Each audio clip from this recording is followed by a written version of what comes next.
Oh, am I on? Yeah, I'm on. Whew. Hi, everybody. Welcome to Sunday in the Woods with Zazoo. Just barely made it today, man. All of a sudden, there's a beautiful sunset that I'm looking at. I can share it with you. Look at that. See that? Wow. Nice sunset in Connecticut here in the woods. It's so beautiful.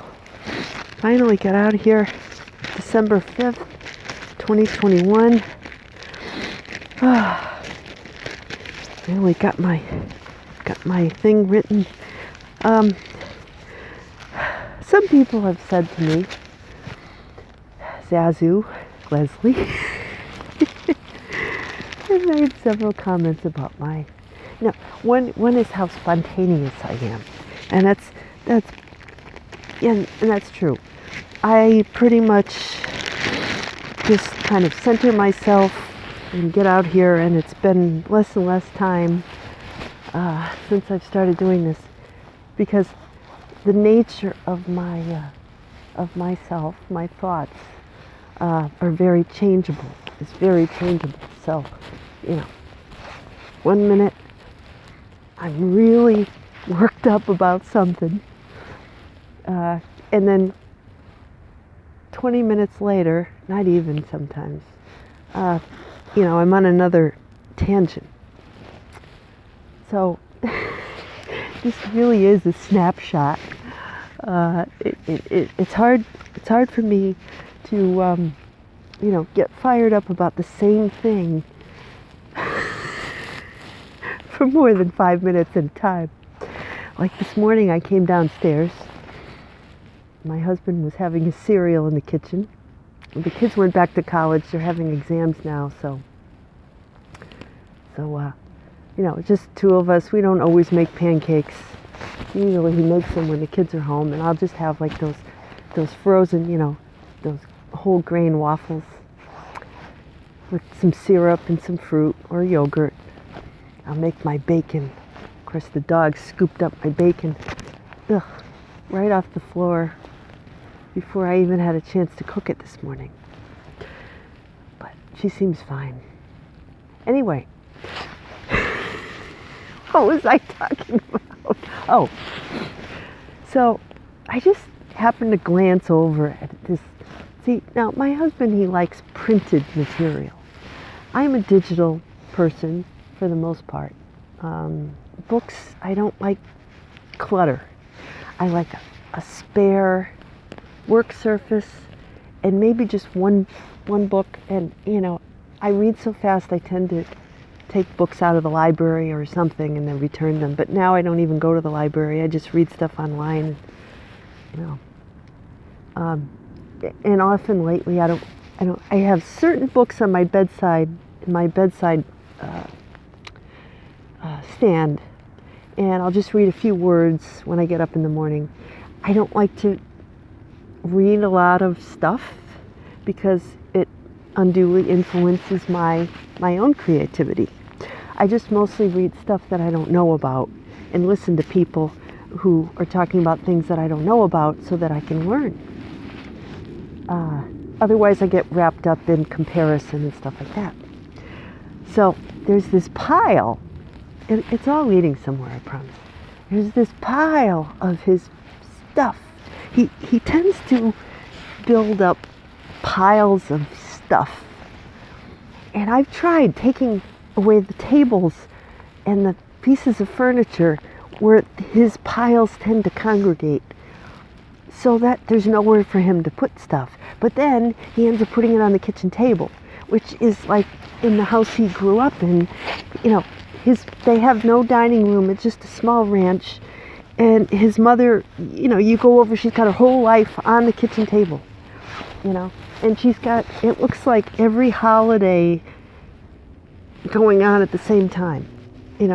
She'll have like a Christmas tablecloth in May, and then she'll have like in November, she'll have the Christmas tablecloth. She's got She's got flowers hanging up.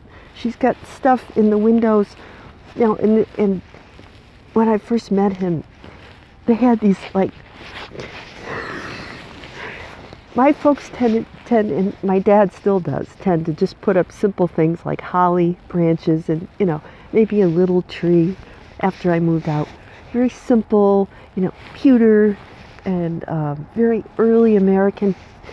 You go over there, my husband's house, she used to have this man and woman, like, holding candles, like the old-fashioned, like 60, I don't know, because, like, I never knew anybody who had this, but they would move from side to side, and then they would go like this, and then they would bow and turn around, and I was, the first time I saw it, oh my God! What? Wow. Oh, look at that sunset. I gotta show you. Look at that sunset. Okay. So anyway, I don't know if she uses that anymore, but anyway, I happen to notice his piles. And he's got magazines, engineering magazines, computer magazines, Catholic magazines, you know, from his alma maters, his colleges. You know how they send the magazine. I read one, I keep the latest one, I get rid of the others. And I've got them online, because they're all online now. So I just kind of looked over. I said, are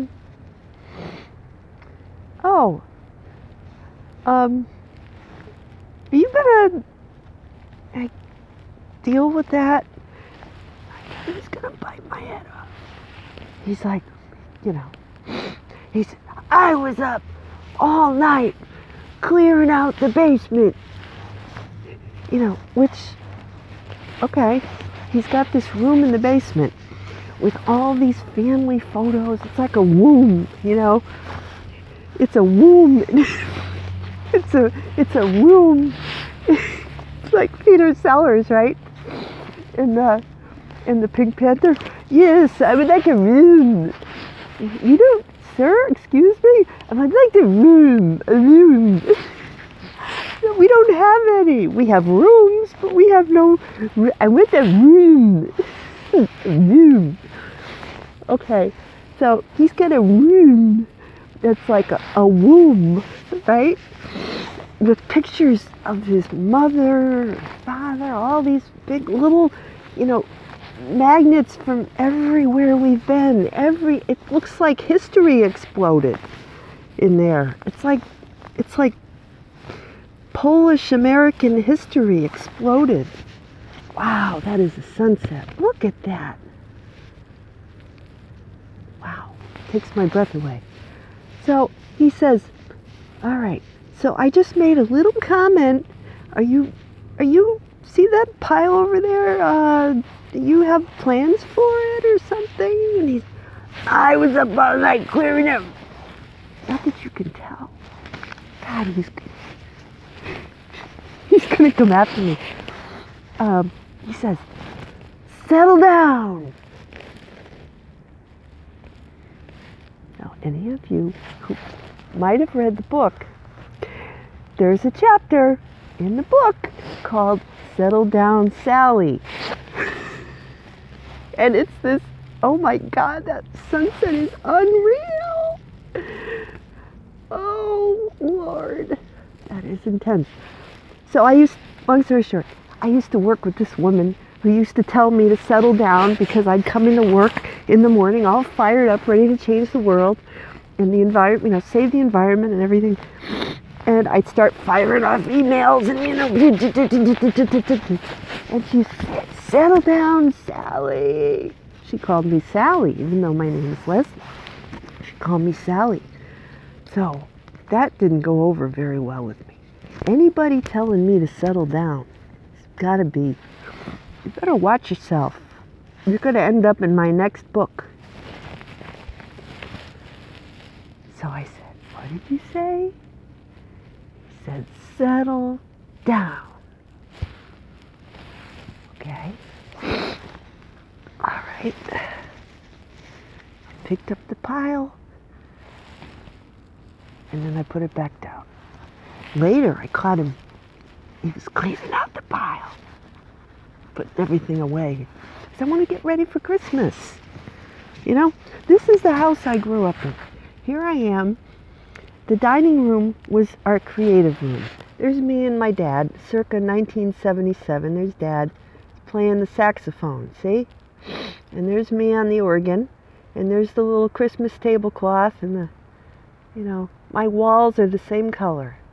And I still wear turtlenecks with little vests like that. And I've got green corduroy bell bottoms. Look at that. So anyway, I used to have like a green jacket as a kid. I've always been partial to green with Kermit the Frog. Wow, that's intense. So I okay.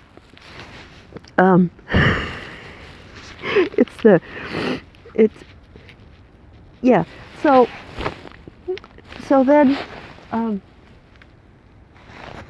then he did the same thing to me. Yeah, he says, oh, something about going over his mother's house this week to help her with stuff, and then later I said, oh, what day you're going over your mother's house or something like that? And he says, oh, next week sometime. And I guess I must have gone, but I was doing a puzzle and I don't think I said anything. And he's like, what was that about? I said, what? That, as if to say, oh my God, I didn't say anything. So how often are we, like, super duper sensitive? Like walking on eggshells around people in our lives who, are super, super sensitive about certain topics. Being married to a Pisces with the moon in Cancer, it's like trying to walk on the water. You're like, you're trying to find, and that's what the scriptures are about today. There's John the Baptist, right? He's preaching by the water. He's got the water. He's like, he's like trying to make the way for Jesus. He's like, you can't see it now. But in the future, you're going to be able to see clearly, right? Once we get all this crap out of the way, we can decorate for Christmas. We can, because Jesus is coming, and we have to get ready. We have to, get all this crap out of the way, all this stuff, and it's like, and then in the future, we'll all be feeling fine. Any of you remember that Sheryl Crow song? Every day is a winding road. And of course, she sings it much better than I do. Every day is a faded sign, right? It's all John the Baptist-y stuff. Yeah, there he was out there in his camel hair and his eating, Sometimes I feel like that. I got these jeans. I can't seem to buy myself a pair of jeans. I got some. They didn't fit right at the secondhand store. I gave them away. I got some new jeans, and they were coarse like sandpaper. I put them in the wash with some salt because somebody online said that would help. And they're still kind of like, it's like burlap. I'm gonna have to bring them. My husband's like, you gotta stop doing that. He's like, you can't keep buying jeans and giving them away. Why not? I can do anything I want to do. If I want to buy jeans and give them away, I can do it. I just have a problem wearing these, I need to have them kind of soft, but with structure. Not so they're too soft, but just so that they're not like making my skin break out, and rubbing. So, I don't know. I don't know how that's going to work out. But the rough will be made smooth. The mountains will be made low. And the winding roads will be made straight. Oh, that's perfect. You know, the mountains.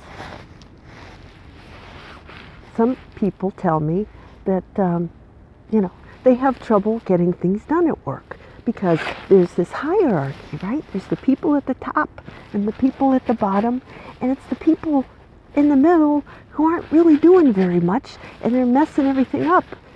So the people at the top need to be able to communicate with the people, the good people at the bottom who are just trying to get by and do their work. See? So, gotta get rid of the middle. And everybody needs to be creating on an even basis. Not one better than the other, but rather all unique in their own way, right? Each of us, in other words, creating, each of us needs to discard the old, right? The robe of misery goes one of the readings, right? That take off the mourning, robe of mourning, and become a new creation. It's brilliant, right? So I had this discussion with my dad, as he said, you know, it took forever for my mom's tombstone to come. She died in June. And he's like, well, they delivered it in November, and it took a few weeks. I said, but Dad, really, what's the hurry? You know, if you're in cemetery maintenance, they're not going anywhere. So why hurry? He said, it's a, you know, so I'm like, okay. And he was talking about, like, one of my sons, you know, my sons didn't get to go to the burial for various reasons. There were just a few people there, close family. So I said, okay, fine. You know, it's a long story. But my sons need, you know, my oldest son feels he needs closure. He needs to see where Grandma is with the stone. He's a Virgo. He needs to see the stone in the ground, right? So I started talking to my dad. He's like, well, yeah, you know, there's Grandma's stone, there's Mom's stone. He said, then there's a space for me right next to her, you know. It has his name and, you know, only one date because he's still alive with a little dash. And I'm like, that would creep me out. I can't do that. I said to my husband, I don't want one of those 2-for deals. No, you're not. I have to be married to you in this life. It's till death do us part, right? There's a reason that people say that. And I don't even think I can do it that long. I mean, this is pushing it, 26 years. Like, I need some variety. So, like, no way in hell is he getting me to sit next to him for all of eternity in the ground with a rock over my head. No. I'd say, okay. So, they're my dad's friends. His wife just died. She had herself sprinkled, well, she's going to once he gets her off the fireplace mantle, and over the ocean. Now that's beautiful. She loved the ocean, right? In Rhode Island. I said, how much better would it be for people to be sprinkled a little bit, you know, wherever they like to be, in the garden, and have flowers come up out of them, right? And then you can go and, like, clip them and put them on your kitchen table and say, hey, Mom's looking good today, you know? Or, you know, off a mountain, or even better, you could go up on one of the, pay to have your ashes go up in one of those rockets, right? With one of those gazillionaires. And then they have a little chute where they, like, drop you in our outer space, and you're floating around out there. How awesome would that be? Right? So my prediction is, in the future, they're not going to have these stupid funeral parlor people. You're not going to go and pick out a coffin. See, That's the world of my grandparents. There's not going to be room on the world. Why do we have to have room on the earth? Why do we have room on the earth, the beautiful earth, for dead people? There should be, from ashes to ashes, right? It's part of the becoming a new creation, right? Oh, well. So anyway, that's what I think it means about taking off the cloak of mourning. Is just get over it, all right? Live. Become something new. And now it's getting dark, so I have to go. Oh boy. My son, the oldest one, he's like, Mom, I really like your videos, but if you ever run for politics, you're going to have a problem because you say a lot of things that make people upset. So I'm going to go now and go warm up and before I say too much. So until next week, Zazoo Plazz, signing out. It's Sagittarius season. Bye-bye.